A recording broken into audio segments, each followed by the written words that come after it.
화려한 샹들리에가 내려다보는 웨딩홀 안에서 수백 명의 하객들이 박수를 치고 있었습니다. 수진의 하얀 드레스가 조명 아래서 환상적으로 빛나고 민호의 검은 턱시도는 그의 단정한 외모를 더욱 돋보이게 했죠. 28살의 수진에게 오늘은 인생에서 가장 행복한 날이어야 했습니다.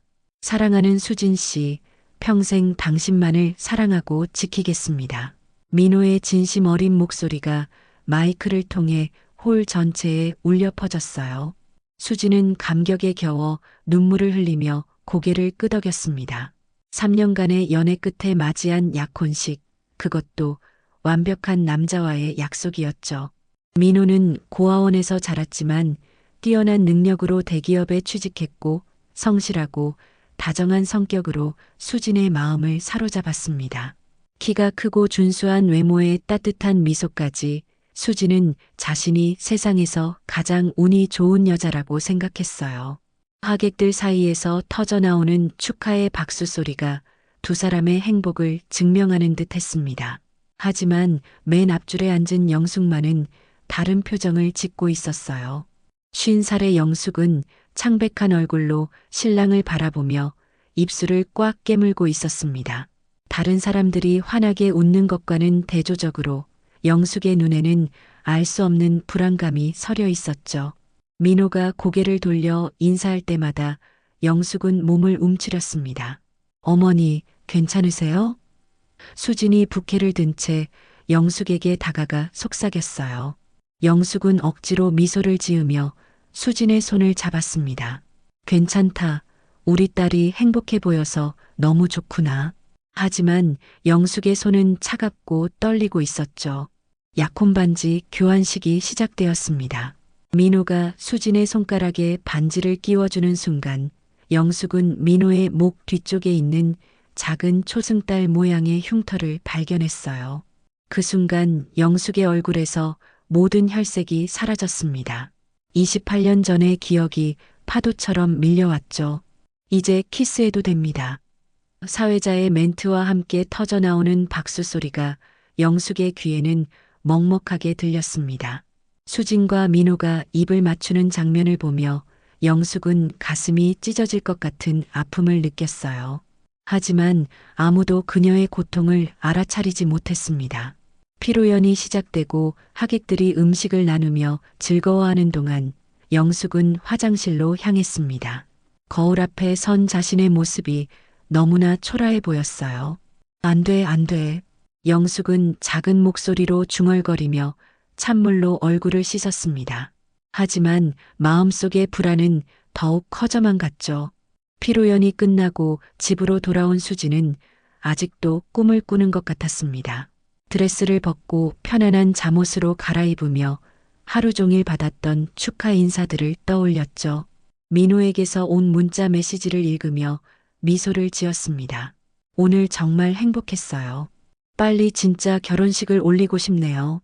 거실에서는 영숙이 소파에 앉아 멍하니 허공을 바라보고 있었어요. 평소라면 약혼식 이야기로 밤늦게까지 수다를 떨었을 텐데 오늘의 영숙은 달랐습니다. 수진이 거실로 나와 영숙 옆에 앉자 어머니의 차가운 손이 눈에 띄었죠. 어머니, 오늘 하루 종일 안색이 안 좋으셨는데 어디 아프세요? 수진의 걱정스러운 목소리에 영숙은 깜짝 놀라며 고개를 들었습니다. 딸의 맑은 눈동자를 보니 가슴이 더욱 아팠어요. 이 순수한 아이에게 어떻게 이런 끔찍한 이야기를 할 수 있을까요? 영숙은 한참 동안 망설이다가 떨리는 목소리로 입을 열었습니다. 수진아, 엄마가 너에게 말해야 할 게 있어. 수진은 어머니의 심각한 표정을 보며 긴장했죠. 혹시 민호 오빠 때문에 걱정되시는 거예요? 오빠는 정말 좋은 사람이에요. 아니야, 그게 아니라. 영숙은 두 손을 모으며 깊은 숨을 들이마셨습니다. 민호, 그 아이 목 뒤에 있는 흉터 봤니? 수지는 고개를 끄덕였어요. 초승달 모양의 작은 흉터는 민호의 매력 포인트 중 하나였거든요. 어릴 때 넘어져서 생긴 거라고 했는데요. 영숙의 눈에서 눈물이 흘러내리기 시작했습니다. 그 흉터, 엄마가 기억해. 28년 전에 목소리가 떨려서 말을 이어가기 힘들었어요. 수지는 점점 불안해지며 어머니의 손을 잡았습니다. 어머니, 무슨 말씀이세요? 수진아, 너에게는 쌍둥이 남동생이 있었어. 영숙의 고백에 수진의 얼굴이 하얗게 질렸습니다. 쌍둥이요? 그런데 왜 지금까지? 수진의 목소리도 떨리기 시작했죠. 어머니가 숨겨온 비밀이 이렇게 클 줄은 상상도 못했습니다. 영숙은 눈물을 닦으며 계속 말했어요. 이란성 쌍둥이였어. 너는 어릴 때부터 예뻤지만 남동생은 너랑 조금 달랐지. 그런데 오늘 민우를 보니까 영숙의 목소리가 점점 작아졌습니다. 그 아이가 내 남동생 같아.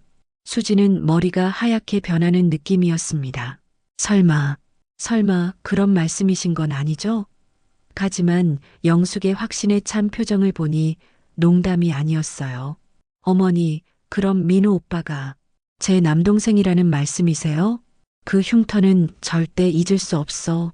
생후 6개월 때 넘어져서 생긴 거였는데 영숙은 주머니에서 낡은 사진 한 장을 꺼냈습니다. 28년 전 찍은 아기 사진이었죠. 사진 속 남자아이의 목 뒤에도 똑같은 초승달 모양의 흉터가 있었습니다. 수지는 사진을 보며 온몸이 떨렸어요.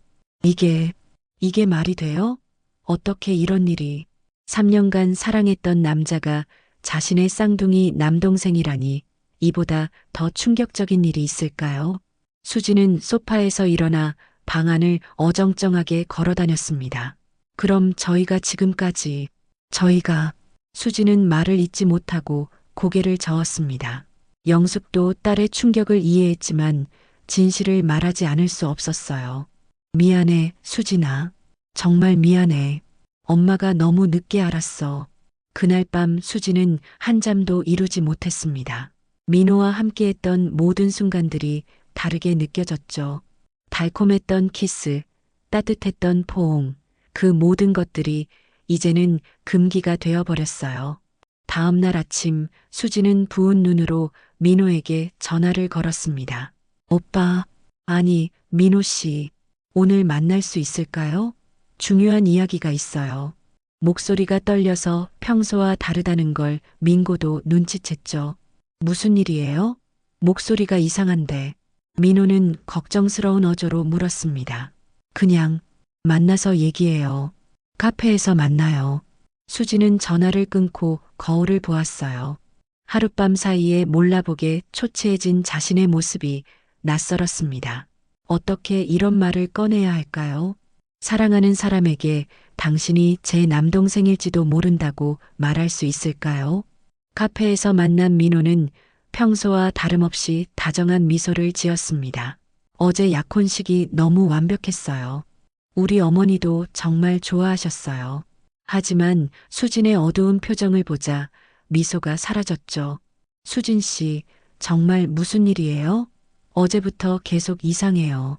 수진은 커피잔을 붙잡고 한참을 망설였습니다. 민호 씨, 혹시 자신의 출생에 대해서 알고 있는 게 있나요? 예상치 못한 질문에 민호는 당황했어요. 갑자기 그게 왜요? 저는 고아원에서 자랐잖아요. 부모님에 대한 기억은 거의 없고 어머니가 어제 민호 씨 목의 흉터를 보고 이상한 말씀을 하셨어요. 수진의 목소리가 점점 작아졌습니다. 민호는 무의식적으로 목 뒤를 만졌죠. 이 흉터요? 어릴 때 생긴 건데. 그게 왜요? 수진은 깊은 숨을 쉬고 용기를 냈습니다. 어머니 말씀으로는 제게 쌍둥이 남동생이 있었다고 해요. 그리고 그 아이에게도 똑같은 흉터가 있었다고. 민호의 얼굴이 굳어졌어요. 그의 머릿속에서는 수많은 생각들이 빠르게 스쳐 지나갔습니다. 6개월 전부터 계획해온 복수, 자신을 버린 어머니 영숙에게 똑같은 고통을 주기 위해 딸인 수진에게 접근했던 것. 하지만 수진이 자신의 친누나라는 가능성은 전혀 생각해보지 않았어요. 아니, 생각하고 싶지 않았습니다. 그럼 혹시 수진이 떨리는 목소리로 말을 이었습니다. 어머니는 민호 씨가 제 남동생일지도 모른다고 생각하세요. 이 말을 하고 나니 가슴이 터질 것 같았습니다. 민호는 격렬하게 고개를 저었습니다. 말도 안 돼요. 그럴 리가 없어요. 목소리가 평소보다 높아졌죠. 카페 안에 다른 손님들이 슬쩍 쳐다볼 정도였어요. 저는 정말 아무것도 모르고 자랐습니다. 그런 일이 있을 리가 없어요. 하지만 민호의 마음속에서는 불안감이 커져갔습니다. 만약 정말로 수진이 자신의 누나라면, 그렇다면 자신이 3년간 해온 모든 행동들이 어떤 의미가 될까요? 복수를 위해 접근했지만 어느새 진짜로 사랑하게 된 여자가 친누나라니. 민호 씨, 진정하세요. 수진이 그의 손을 잡으며 달랬습니다. 저도 믿고 싶지 않아요. 하지만 어머니가 그렇게 확신하시니까. 수진의 눈에서 눈물이 흘러내렸어요. 어떻게 해야 할지 모르겠어요. 민호는 잠시 침묵했습니다. 머릿속에서는 복잡한 계산이 돌아가고 있었어요. 아직 확실하지 않은 상황에서 수진을 불안하게 만들 필요는 없었습니다. 무엇보다 자신의 복수 계획이 흔들려서는 안 됐죠. 수진 씨, 일단 진정해요. 민호가 차분한 목소리로 말했습니다. 어머니께서 착각하신 것일 수도 있잖아요. 세상에는 비슷한 흉터를 가진 사람들이 얼마든지 있을 거예요. 그는 수진의 어깨를 가볍게 두드리며 위로했어요. 정말 그럴까요? 수진이 희망적인 목소리로 물었습니다. 민호는 확신에 찬 표정으로 고개를 끄덕였죠. 물론이에요. 하지만 수진 씨가 마음 놓을 수 있도록 유전자 검사를 해보는 게 어떨까요? 이 제안에 수진은 약간 주저했습니다. 정말 필요할까요? 만약에. 민호는 수진의 불안을 달래며 말했어요. 아무것도 아닌 걸로 판명되면 우리는 더 이상 걱정할 필요가 없어요. 그리고 어머니도 안심하실 거고요. 사실 민호에게는 다른 계획이 있었습니다. 유전자 검사 결과가 나오기 전까지는 수진을 안심시키면서 원래의 복수 계획을 계속 진행할 생각이었어요. 아직 확실하지 않은 상황에서 포기할 수는 없었습니다. 그래도 너무 걱정하지 마세요. 틀림없이 어머니의 착각일 거예요. 민호는 수진의 손을 꽉 잡으며 달콤한 미소를 지었습니다. 하지만 그의 마음속에서는 첫 번째 충격이 여전히 가라앉지 않고 있었죠. 유전자 검사를 위해 병원에 간 날 민호는 겉으로는 담담해 보였지만 속으로는 복잡한 감정에 휩싸여 있었습니다. 수진과 함께 대기실에 앉아 있으면서도 머릿속으로는 끊임없이 계산을 하고 있었어요. 결과가 나오는 데는 일주일 정도 걸린다고 했습니다. 정말 괜찮을까요? 수진이 불안한 목소리로 물었어요. 민호는 여전히 확신에 찬 표정으로 대답했습니다. 당연히 괜찮을 거예요. 그런 일은 드라마에서나 일어나는 거죠. 하지만 그의 손바닥은 촉촉하게 젖어 있었습니다. 검사를 마치고 집으로 돌아온 민호는 자신의 원룸에서 혼자만의 시간을 가졌어요. 책상 서랍 깊숙이 숨겨둔 영숙의 사진들과 수집한 정보들을 꺼내 보았습니다. 6개월 동안 치밀하게 준비한 복수 계획의 흔적들이었죠. 영숙이 28년 전에 아이를 낳았다는 사실, 그리고 그 아이가 고아원에 맡겨졌다는 사실까지는 알고 있었어요. 하지만 쌍둥이였다는 건 처음 듣는 이야기였습니다. 민호는 자신이 수집한 정보들을 다시 한번 꼼꼼히 살펴보았어요. 설마, 정말 설마. 민호는 중얼거리며 고개를 저었습니다. 자신이 복수하려던 여자의 딸이 친누나일 리는 없었어요. 그런 우연이 어떻게 가능하겠습니까? 하지만 마음 한구석에서는 불안감이 자꾸만 고개를 들었죠. 민호는 평소처럼 출근했지만 집중이 되지 않았어요. 회사에서 보고서를 작성하다가도 자꾸만 딴 생각이 들었습니다. 수진의 얼굴이 떠오를 때마다 이상한 기분이 들었어요. 예전처럼 달콤하게 느껴지지 않고 뭔가 찝찝하고 어색한 감정이 밀려왔습니다. 수진도 마찬가지였습니다. 디자인 회사에서 일하는 그녀는 평소 창의적인 아이디어로 인정받았지만 요즘에는 간단한 작업도 실수를 연발했어요. 민호를 생각할 때마다 가슴이 답답해졌습니다.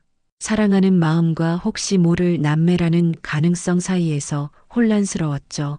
며칠 후 민호와 수지는 만나기로 했습니다. 평소 자주 가던 공원에서 산책을 하면서도 둘 다 말수가 적었어요. 예전 같으면 손을 잡고 다정하게 이야기를 나눴을 텐데 이제는 서로 어색하게 거리를 두고 걸었습니다. 결과가 언제 나온다고 했죠? 수진이 조심스럽게 물었습니다. 일주일 정도라고 했으니까 아직 며칠 더 기다려야 해요. 민호의 대답도 건조했어요. 평소 같으면 수진의 불안을 달래주려고 했을 텐데 지금은 자신도 어떻게 해야 할지 몰랐습니다. 벤치에 앉은 두 사람 사이에는 묘한 침묵이 흘렀어요.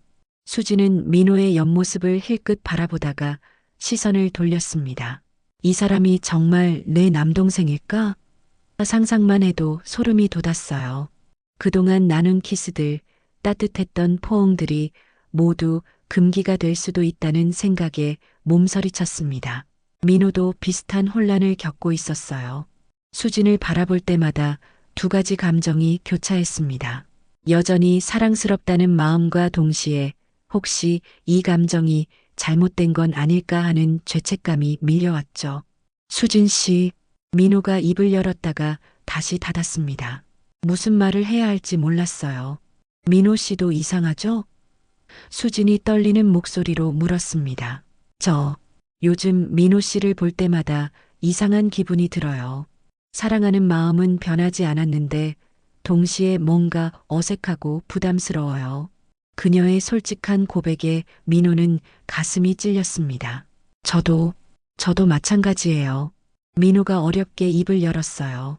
수진 씨를 보면 여전히 사랑스럽지만 동시에 혹시 이 감정이 옳지 않은 건 아닐까 하는 생각이 들어요. 두 사람은 서로를 바라보며 복잡한 감정을 나눴습니다. 그때 지나가던 아이가 오빠, 누나 하며 뛰어가는 모습이 눈에 들어왔어요. 그 평범한 단어가 수진과 민호에게는 충격으로 다가왔습니다. 혹시 자신들도 그런 관계였을까요? 사랑하는 연인이 아니라 오빠와 누나였을까요? 정말 만약에 그런 결과가 나온다면 수진이 말을 잇지 못하고 머뭇거렸습니다. 민호도 같은 생각을 하고 있었지만 입 밖으로 내지는 못했어요. 그런 가능성을 인정하는 것 자체가 두려웠습니다. 그런 일은 없을 거예요. 민호가 자신을 다독이듯 말했습니다. 우리는 그냥 운명적으로 만난 연인일 뿐이에요. 하지만 그의 목소리에는 확신이 부족했어요. 수진도 그걸 느꼈지만 아무 말하지 않았습니다. 집으로 돌아가는 길, 두 사람은 평소보다 일찍 헤어졌어요. 작별 인사도 어색했습니다. 예전 같으면 포옹이나 키스로 마무리했을 텐데 이제는 그런 것들이 부담스러웠죠. 혹시 그런 행동들이 잘못된 건 아닐까 하는 두려움 때문이었습니다. 병원에서 전화가 왔을 때 민호는 회사 화장실에 숨어 있었습니다. 검사 결과가 나왔습니다. 언제 오실 수 있으신가요? 간호사의 목소리가 평범했지만 민호에게는 심판의 나팔 소리처럼 들렸어요. 손이 떨려서 휴대폰을 제대로 잡고 있기도 힘들었습니다.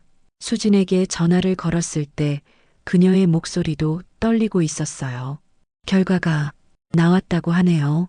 오늘 오후에 같이 가요. 둘 다 더 이상 말할 수 없었습니다. 각자의 자리에서 시간이 느리게 흘러가는 것을 느꼈죠. 오후 3시 병원 로비에서 만난 두 사람의 얼굴은 창백했습니다. 수지는 손톱을 물어뜯은 흔적이 역력했고 민호는 평소보다 훨씬 말수가 적었어요. 엘리베이터를 타고 올라가면서도 서로 눈을 마주치지 못했습니다. 결과를 확인해 드리겠습니다. 의사가 서류를 펼치는 소리가 유난히 크게 들렸어요. 수지는 민호의 손을 꽉 잡았습니다. 이번만큼은 자매든 연인이든 상관없이 서로에게 의지하고 싶었죠. 민호도 그녀의 손을 놓지 않았어요. 유전자 일치도가 의사가 잠시 멈춘 순간이 영원처럼 느껴졌습니다. 99.9%입니다. 확실한 남매 관계로 판정됩니다. 그 순간 수진의 얼굴에서 모든 혈색이 사라졌어요. 민호는 마치 머리를 망치로 얻어맞은 것 같은 충격을 받았습니다. 그럼 정말로. 수진이 떨리는 목소리로 물었지만 끝까지 말하지 못했어요. 의사는 고개를 끄덕이며 친절하게 설명했습니다. 이란성 쌍둥이시네요. 외모는 다르지만 유전적으로는 확실한 남매입니다. 병원 밖으로 나온 두 사람은 한참 동안 아무 말도 하지 못했습니다. 수지는 벤치에 주저앉아 고개를 감쌌어요. 어떻게 이런 일이. 목소리가 끊어질 듯 떨렸습니다. 3년간 사랑했던 남자가 친남동생이라니 받아들이기에는 너무나 잔혹한 현실이었죠. 민호는 수진 옆에 서서 주먹을 꽉 쥐었습니다. 복수를 위해 접근했던 여자가 친누나였다는 사실에 온몸이 떨렸어요. 그동안 자신이 한 모든 행동들이 머릿속에서 빠르게 스쳐 지나갔습니다. 첫 만남, 첫 키스, 고백, 그리고 약혼식까지. 수진 씨, 아니 누나. 민호가 어렵게 입을 열었습니다. 하지만 누나라는 호칭이 입에서 나오는 순간 더욱 혼란스러워졌어요. 3년간 자기야, 수진아라고 불렀던 사람을 갑자기 누나라고 부를 수 있을까요? 부르지 마요. 수진이 날카롭게 소리쳤습니다. 그런 식으로 부르지 말아요. 그녀의 눈에는 눈물이 가득했어요. 사랑하는 사람의 입에서 나오는 누나라는 호칭이 얼마나 잔인한지 몰랐습니다. 민호의 머릿속에서는 복잡한 계산이 돌아가고 있었어요. 이제 어떻게 해야 할까요? 원래 계획대로 영숙에게 복수를 계속해야 할까요? 아니면 모든 걸 포기해야 할까요? 하지만 무엇보다 혼란스러운 건 수진에 대한 자신의 감정이었습니다. 저도 모르겠어요. 민호가 힘없이 말했습니다. 어떻게 받아들여야 할지. 3년간 진심으로 사랑했던 감정이 하루아침에 사라질 수는 없었어요. 하지만 그 감정이 이제는 금기가 되어버렸습니다. 수지는 벤치에서 일어나 민호를 바라보았어요. 우리 어떻게 해야 하죠? 그녀의 목소리에는 절망감이 가득했습니다. 이제 연인도 아니고 그렇다고 갑자기 남매가 될 수도 없고 정체성의 혼란이 그녀를 괴롭혔죠. 일단 시간이 필요할 것 같아요. 민호가 어렵게 말했습니다. 서로 정리할 시간이. 하지만 정리라는 게 가능할까요? 3년간 쌓인 감정과 추억들을 어떻게 정리할 수 있을까요? 그때 민호의 마음속에서 또 다른 생각이 떠올랐습니다. 자신이 수진에게 접근한 진짜 이유를 말해야 할까요? 복수를 위해 의도적으로 접근했다는 사실을 고백해야 할까요? 하지만 지금 이 순간에 그런 말을 할 수는 없었어요. 저 먼저 가볼게요. 수진이 휘청거리며 일어났습니다. 지금은 민호 씨 얼굴을 보기가 힘들어요. 그 말이 민호의 가슴을 찔렀지만 이해할 수 있었습니다. 자신도 마찬가지였거든요. 수진이 떠나는 모습을 바라보며 민호는 복잡한 감정에 휩싸였습니다. 사랑, 죄책감, 혼란, 그리고 이상하게도 안도감까지 느껴졌어요. 이제 복수 계획을 계속 진행해야 할 이유가 사라졌으니까요. 하지만 곧 더 큰 문제가 떠올랐습니다. 영숙에게 어떻게 말해야 할까요? 그리고 무엇보다 자신이 의도적으로 접근했다는 사실을 언제 고백해야 할까요? 유전자 검사 결과를 확인한 지 이틀이 지났지만 민호는 아직도 현실을 받아들이기 힘들었습니다. 회사에서도 집중이 되지 않아 실수를 연발했고 동료들이 걱정스러운 눈빛으로 바라볼 정도였어요. 하지만 무엇보다 괴로운 건 수진과의 관계였습니다. 수진은 그 이후로 연락을 받지 않았어요. 문자 메시지를 보내도 익십만 될 뿐이었고 전화를 걸어도 받지 않았습니다. 민호는 그녀의 마음을 이해했지만 동시에 자신만의 비밀을 안고 있다는 죄책감에 시달렸죠. 원룸으로 돌아온 민호는 서랍에서 다시 그 자료들을 꺼내 보았습니다. 영숙을 미행하며 찍은 사진들, 수진의 일상을 조사한 기록들, 그리고 치밀하게 세운 복수 계획서까지 모든 게 이제는 의미 없어 보였어요. 내가 뭘 한 거지? 민호는 머리를 감싸며 중얼거렸습니다. 복수를 위해 시작했던 일이 이렇게 끔찍한 결과를 낳을 줄은 몰랐어요. 친누나를 사랑하게 만든 것도 모자라서 그 과정에서 그녀에게 얼마나 큰 상처를 주었을까요? 문득 영숙의 얼굴이 떠올랐습니다. 자신을 버린 어머니라고 생각하며 원망했던 그 여자가 알고 보니 자신의 친어머니였던 거죠. 그리고 자신이 복수하려던 상대의 딸이 친누나였다니 운명의 장난이라기에는 너무나 잔혹했습니다. 휴대폰이 울렸습니다. 수진에게서 온 문자였어요. 내일 만날 수 있을까요? 할 말이 있어요. 짧은 메시지였지만 민호의 가슴은 뛰기 시작했습니다. 그녀가 무슨 말을 하고 싶어 할까요? 다음 날 약속 장소인 조용한 카페에 먼저 도착한 민호는 계속 시계를 들여다보았어요. 수진이 나타났을 때 그녀의 모습은 며칠 전보다 더 초췌해 보였습니다. 눈가에 다크서클이 짙었고 평소보다 훨씬 말랐어요. 안녕하세요. 수진의 인사가 어색했습니다. 예전처럼 오빠라고 부르지도 못하고 그렇다고 남동생이라고 하기도 이상했죠. 민호도 마찬가지였어요. 네, 안녕하세요. 저 며칠 동안 생각해 봤어요. 수진이 커피잔을 붙잡으며 말을 시작했습니다. 우리가 어떻게 해야 할지에 대해서요. 민호는 긴장한 채로 그녀의 말을 기다렸어요. 정말 받아들이기 힘들어요. 사랑했던 사람이 남동생이라니. 수진의 목소리가 떨렸습니다. 하지만 이제 현실을 인정해야겠죠. 우리는 더 이상 연인이 될 수 없어요. 민호의 가슴이 찢어지는 것 같았습니다. 예상했던 말이지만 실제로 들으니 너무나 아팠어요. 수진 씨, 이제 그렇게 부르지 마세요. 수진이 고개를 저었습니다. 저도 어떻게 불러야 할지 모르겠어요. 그때 민호는 결심했습니다. 더 이상 숨길 수 없었어요. 이 모든 일의 진실을 말해야겠다고 생각했습니다. 수진 씨, 아니 누나, 제가 고백할 게 있어요. 고백? 수진이 의아한 표정을 지었습니다. 민호는 깊은 숨을 쉬고 용기를 냈어요. 사실 저는 처음부터 모든 걸 알고 있었어요. 어머니가 누구신지, 그리고 복수하려고. 수진의 얼굴이 점점 굳어졌습니다. 무슨 말이에요? 민호는 떨리는 목소리로 계속 말했어요. 저는 어머니께 복수하기 위해서 누나에게 접근한 거였어요. 어머니가 저를 버렸다고 생각해서. 복수? 수진의 목소리가 높아졌습니다. 카페 안에 다른 손님들이 쳐다볼 정도였어요. 그럼 우리의 만남이, 연애가, 모든 게 다 거짓이었다는 말이에요? 아니에요. 민호가 급하게 손사래를 쳤습니다. 처음에는 그런 목적이었지만 시간이 지나면서 정말로 사랑하게 됐어요. 지금의 감정은 진짜예요. 수지는 마치 또 다른 충격을 받은 것처럼 몸을 떨었습니다. 어떻게 그럴 수 있어요? 저를 이용한 거잖아요. 그녀의 눈에서 눈물이 흘러내렸어요. 미안해요. 정말 미안해요. 민호도 눈물을 흘리며 고개를 숙였습니다. 하지만 나중에는 정말로 사랑했어요.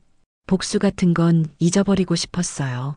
그럼 약혼식도 모든 게 다 연기였던 거네요. 수진이 씁쓸하게 웃었습니다.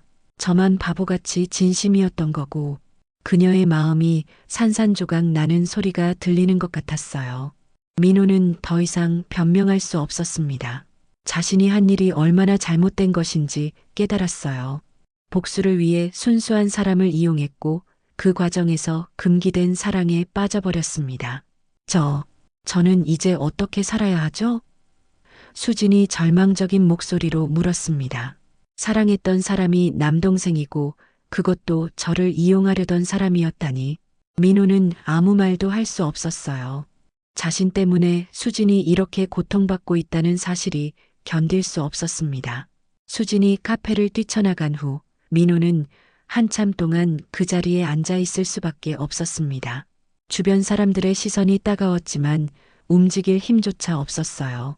자신이 저지른 일의 무게가 어깨를 짓누르고 있었습니다. 복수를 위해 시작한 일이 이렇게 끔찍한 결과를 낳을 줄은 몰랐어요.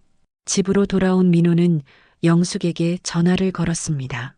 어머니, 뵐 수 있을까요? 중요한 이야기가 있어요. 목소리가 떨려서 평소와 다르다는 걸 영숙도 느꼈죠. 무슨 일이니? 수진이와 무슨 일 있었니? 직접 만나서 말씀드릴게요. 민호는 더 이상 말할 수 없었습니다. 전화로는 도저히 할 수 없는 이야기였어요. 영숙은 불안한 마음으로 약속 장소로 향했습니다. 공원에서 만난 영숙의 얼굴에는 걱정이 가득했어요. 민호야, 도대체 무슨 일이니? 수진이도 며칠째 연락이 안 되고. 민호는 영숙을 바라보며 복잡한 감정을 느꼈습니다. 이제는 원망의 대상이 아니라 자신의 친어머니로 보였거든요. 어머니, 유전자 검사 결과가 나왔어요. 민호가 어렵게 입을 열었습니다. 영숙의 얼굴이 굳어졌어요. 그래서 어땠니? 이미 예상하고 있었지만 확인을 받는 순간은 여전히 두려웠습니다. 99.9% 일치했어요. 저희는 정말 남매였어요. 민호의 고백에 영숙은 주저앉을 뻔했습니다. 벤치에 간신히 몸을 맡기며 눈물을 흘렸어요. 그럼 정말로. 네, 저는 어머니가 28년 전에 포기하셨던 그 아들이에요. 민호의 목소리에는 더 이상 원망이 담겨 있지 않았습니다. 오히려 미안함과 죄책감이 가득했어요. 영숙은 한참 동안 울먹이다가 고개를 들었습니다. 민호야, 어머니가 너에게 할 말이 있어. 떨리는 목소리로 28년 전의 이야기를 시작했어요. 그때 어머니는 22살이었어. 대학생이었는데 영숙의 목소리가 점점 작아졌습니다. 어느 날 밤 집에 돌아가는 길에 알지도 못하는 남자가 더 이상 말을 잇기 힘들어했어요. 민호는 영숙의 떨리는 손을 바라보며 무슨 말인지 짐작할 수 있었습니다. 어머니, 강간을 당했어. 그래서 너희를 임신하게 된 거야. 영숙이 눈물을 흘리며 고백했습니다. 충격적인 진실에 민호는 말을 잃었어요. 자신들이 그런 끔찍한 상황에서 태어났다니. 이란성 쌍둥이를 낳았는데 수진이는 나를 닮았지만 너는. 영숙이 말을 멈췄습니다. 저는 그 남자를 닮았던 거죠? 민호가 어렵게 물었습니다.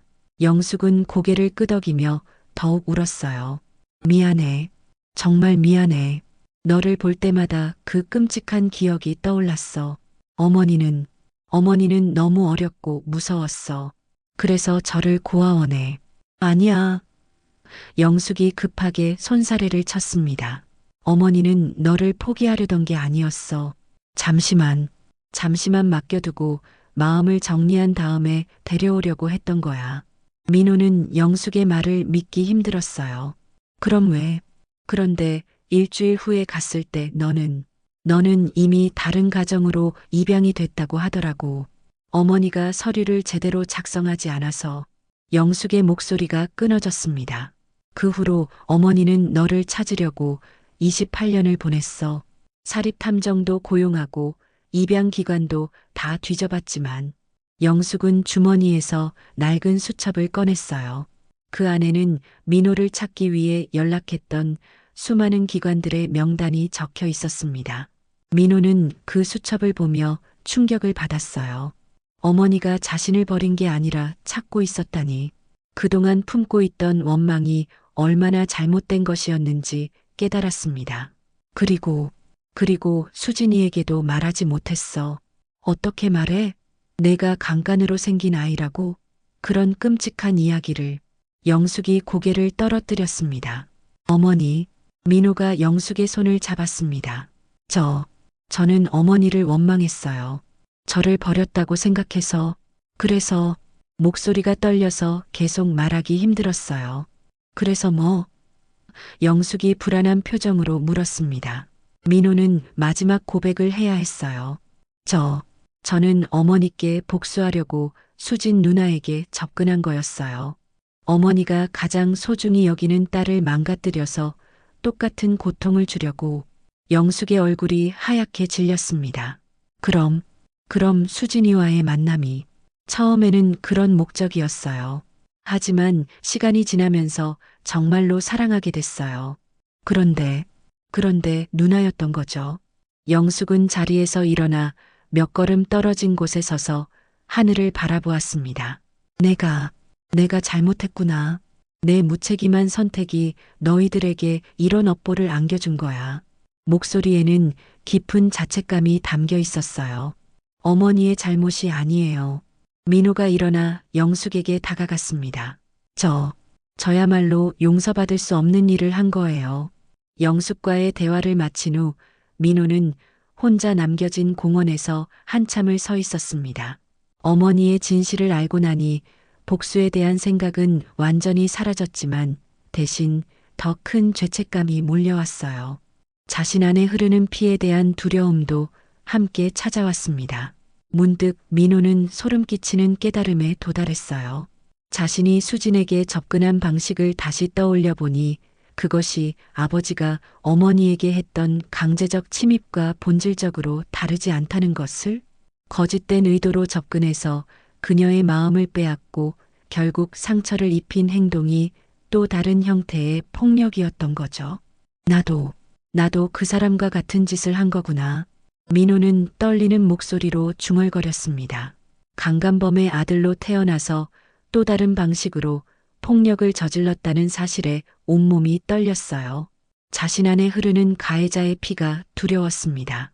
그날 밤 민호는 한잠도 이루지 못했어요.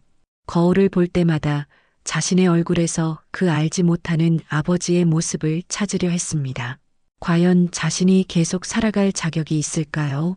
수진과 영숙 곁에 있을 자격이 있을까요? 다음 날 민호는 수진에게 마지막 편지를 썼습니다. 펜을 잡은 손이 떨려서 글씨가 제대로 나오지 않았어요. 누나, 이렇게 부르는 것도 이번이 마지막일 것 같습니다. 편지는 이렇게 시작됐죠. 저는 이제 깨달았습니다. 제가 누나에게 접근한 방식이 아버지가 어머니에게 한 일과 본질적으로 같다는 것을, 거짓으로 마음을 빼앗고 상처를 준 것이 또 다른 폭력이었다는 것을, 저는 그 사람의 아들답게 살아왔던 것 같습니다. 편지를 쓰면서 민호의 눈에서 눈물이 흘러내렸어요. 누나를 정말로 사랑했습니다. 하지만 그 사랑이 금기였고 무엇보다 거짓된 의도로 시작된 사랑이었습니다. 용서받을 수 없는 일을 저질렀습니다. 저는 떠나기로 했습니다. 속세를 등지고 깊은 산으로 들어가려 합니다. 평생 참회하며 살겠습니다. 누나와 어머니 곁에 있을 자격이 없는 사람입니다. 민호는 편지를 마저 써내려갔어요. 정말 언젠가 제가 진정으로 정화된 사람이 될 수 있다면 그때 다시 가족 앞에 설 수 있을지도 모르겠습니다. 하지만 지금은 아닙니다. 누나 미안하고 사랑합니다. 편지를 봉투에 넣고 수진의 집 문 앞에 놓아둔 민호는 짐을 챙겼습니다. 많지 않은 소지품들과 약간의 돈만 가방에 넣었어요. 그리고 마지막으로 영숙에게도 편지를 남겼습니다. 어머니, 아들이 못난 짓만 해서 죄송합니다. 어머니의 고통을 이해하지 못하고 원망만 했던 불효자였습니다. 이제 떠납니다. 평생 참회하며 살겠습니다. 건강하세요. 그날 밤 민호는 시외버스를 타고 깊은 산속으로 향했습니다. 휴대폰은 쓰레기통에 버렸어요. 더 이상 세상과 연결될 이유가 없었습니다. 한편 수지는 편지를 받고 오랫동안 울었습니다.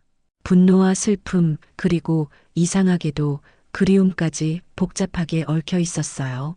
사랑했던 감정과 남매로서의 감정이 계속 교차하며 그녀를 괴롭혔습니다. 저도 정리가 필요해요. 수진이 영숙에게 말했습니다. 외국으로 유학을 가려고 해요. 파리에서 예술치료학을 공부하고 싶어요. 자신의 상처를 치유하면서 동시에 다른 사람들을 도울 수 있는 길을 찾고 싶었거든요. 영숙은 딸의 결정을 이해했습니다. 그래, 가서 새로운 시작을 해. 어머니가 너희들에게 너무 큰 짐을 지워줬구나. 자책감에 고개를 떨어뜨렸어요. 어머니 잘못이 아니에요. 수진이 영숙의 손을 잡았습니다. 어머니도 피해자셨잖아요. 이제는 모두 치유받아야 해요. 2년 후 파리의 작은 아틀리에에서 수진은 예술치료사로 일하고 있었습니다. 트라우마를 가진 사람들을 돕는 일이 자신의 상처도 치유해주고 있었어요. 가끔 민호를 떠올리지만 이제는 그리움보다는 평온한 마음으로 그의 안녕을 빌어주곤 했습니다. 깊은 산중의 한 고찰에서는 민호가 중이 되어 수행에 전념하고 있었어요. 매일 참회하며 경전을 읽고 산중일을 도우며 살아가고 있었습니다. 그의 방에는 여전히 수진과 영숙의 사진이 놓여 있었어요. 매일 그들의 평안을 위해 기도했습니다. 영숙은 혼자 남은 집에서 상담 치료를 받으며 지난날의 트라우마를 극복하려 노력했습니다. 내 무책임한 선택이 아이들에게 이런 업보를 안겨주었구나. 매일 같은 후회를 반복했지만 치료사의 도움으로 조금씩 자신을 용서하는 법을 배워가고 있었어요. 5년이 흘렀습니다. 파리에서 편지가 도착했어요. 어머니, 저는 이제 괜찮아요. 많이 치유됐어요. 곧 한국에 돌아가려고 해요. 수진의 편지였습니다. 같은 날 산사에서도 편지가 왔어요. 어머니, 아직 완전하지는 않지만 많이 정화된 것 같습니다. 정말 언젠가 다시 뵐 수 있기를 바랍니다. 민호의 글씨였어요. 영숙은 두 편지를 가슴에 안고 눈물을 흘렸습니다. 상처는 대물림되지만 그 고리를 끊으려는 용기 또한 대물림될 수 있다는 희망이 보였어요. 언젠가 진정으로 치유된 가족이 다시 만날 수 있을 거라는 믿음을 품으며 영숙은 오늘도 두 아이의 평안을 위해 기도했습니다. 오늘의 이야기 어떠셨나요? 저도 나이를 먹어가니 남일 같았던 일들을 겪으면서 여러 감정들이 교차하네요. 가장 안타까웠던 장면을 댓글로 알려주세요. 구독과 좋아요를 눌러주시면 영상을 제작하는데 큰 힘이 됩니다. 시청해주셔서 감사합니다. 좋은 하루 보내세요.